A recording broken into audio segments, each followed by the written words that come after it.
All right. Hi again. This is Sashay with Sashay Dev, and this is another one of my archive files. So this was a website. I called it.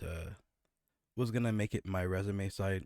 It was Owen's web.dev. I bought the domain and had hosting and all that cool stuff. And uh, you know, I was working. Just didn't really have time to focus on it, but I put a lot of work into it.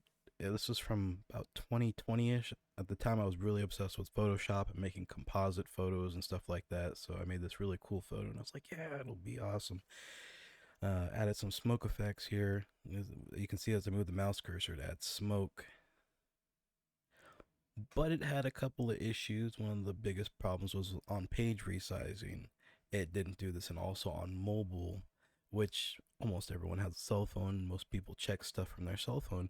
It looked terrible, and ultimately, I couldn't get the effects to work on the phone. And I was just like, you know what? I feel like this is one of those things that I'll dump a lot of time into it, and it's a cool project, but ultimately I just didn't see it really going past this point and being very like it would have been a lot of work to figure out how to get it to work on Android and iOS using some sort of JavaScript library. Possibly even had to create it myself, and it just a lot of work for very little return. I got where I wanted with it, so I left it as it was. And the photo I thought was amazing. I think it's pretty cool. It's a boat, guy in the background silhouetted, and a lighthouse. Like I don't know what I was trying to say with it, but I thought it looks pretty cool. Anyway, the buttons do work. You could send me an email. Right now it doesn't work, of course, because it's local. But you could have sent me one. And then, of course, there was my resume.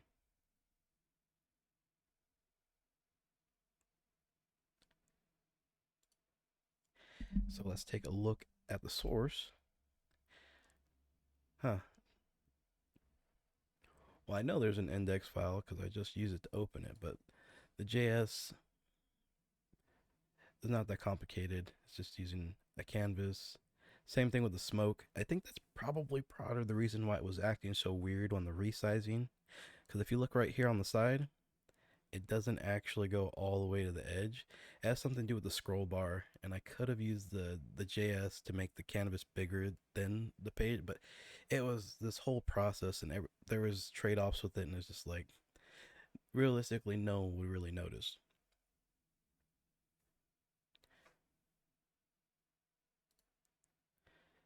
And then the CSS files, again, nothing too fancy.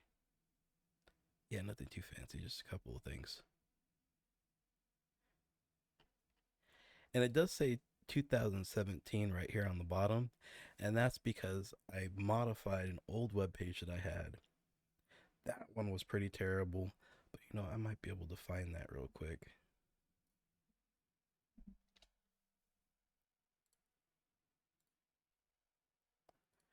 Jeez,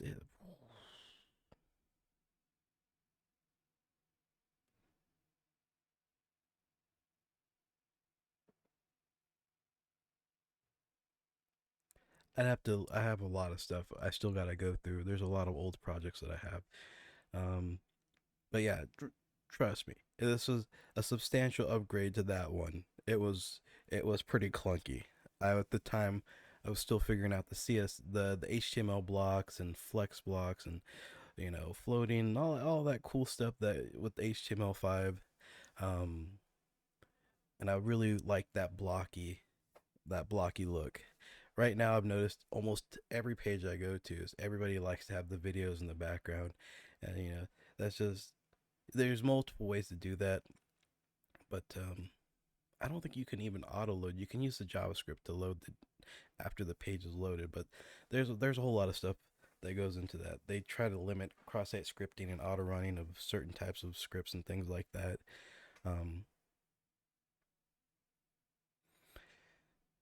it's very fun and very interesting, but sometimes I say it a lot. Less is more. Less is more sometimes. But uh, I probably, if I were to take the smoke effects off and just left the rain, I honestly I like the rain a lot.